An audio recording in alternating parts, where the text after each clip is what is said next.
أعوذ بالله من الشيطان الرجيم. بسم الله الرحمن الرحيم.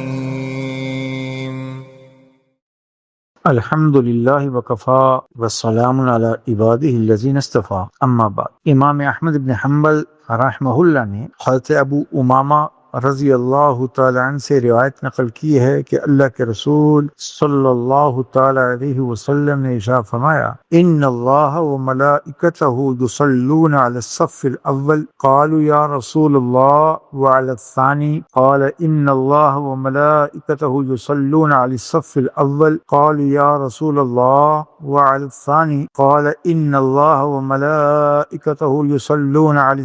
الصف الاول، قالوا یا رسول اللہ وعلی الثانی، قال وعلی الثانی، کہ اللہ تعالی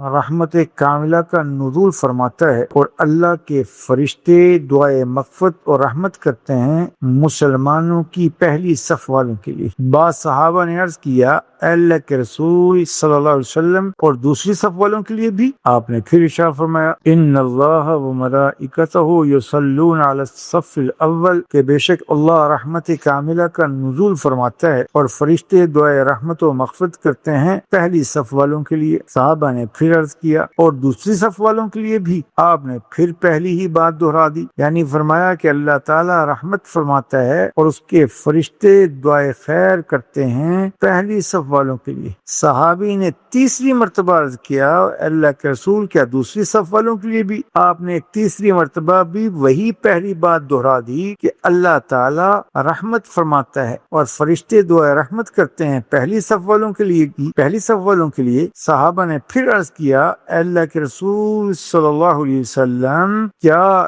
دوسرے صف والوں کے لیے بھی؟ تو اس چوتھی دفعہ آپ نے فرمایا کہ ہاں، دوسرے صف والوں کے لیے بھی۔ اس حدیث شریف سے معلوم ہوا کہ جب اللہ کی خاص رحمت کا مصداق اور اللہ کی خاص رحمت کا نزول ہوتا ہے اور فرشتے خاص مواقع پر خاص لوگوں کے لیے دعائے رحمت اور مغفرت کرتے ہیں، تو ان کے مصداق پہلی صف والے، اور ان کا درجہ دوسری صف والوں سے 3 گنا زیادہ ہے، کہ 3 دفعہ ان کے بارے میں فرمایا، باوجود یہ کہ صحابہ نے استفسار کیا،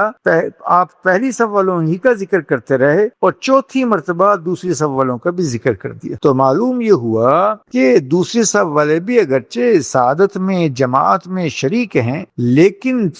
بظاہر وقفہ تھوڑا ہے، لیکن اللہ کے ہاں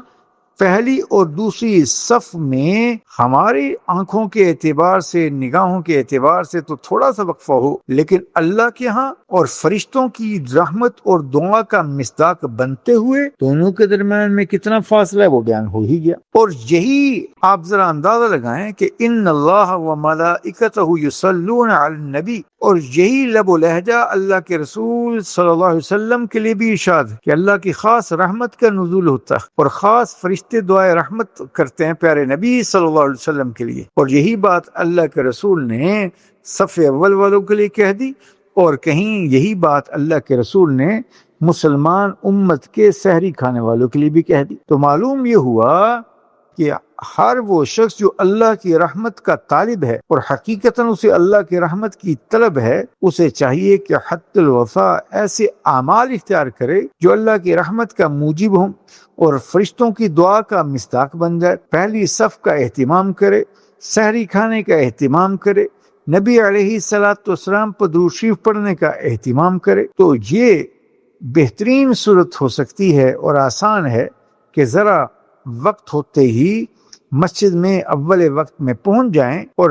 حدیث ایک روایت میں تو اللہ کے رسول صلی اللہ علیہ وسلم نے ارشاد فرمایا کہ اگر لوگوں کو یہ معلوم ہو جائے کہ اجر و ثواب کے اعتبار سے پہلی صف میں کھڑے ہونے والوں کا کیا مقام ہے اور اس پر کیا ان کو اجر ملے گا، تو حضور نے فرمایا لوگ اس میں ایسی مسابقت اور دوڑ لگائیں اور کشمکش ہو کہ لوگ قرآن دازی کریں کہ اس میں سے جس کے نام قرآن نکل آئے وہ پہلی صف میں ہو اور جس کے نام نہ نکلے وہ بیچارہ پہلی صف چھوڑ دے۔ یہ ایسی صورت،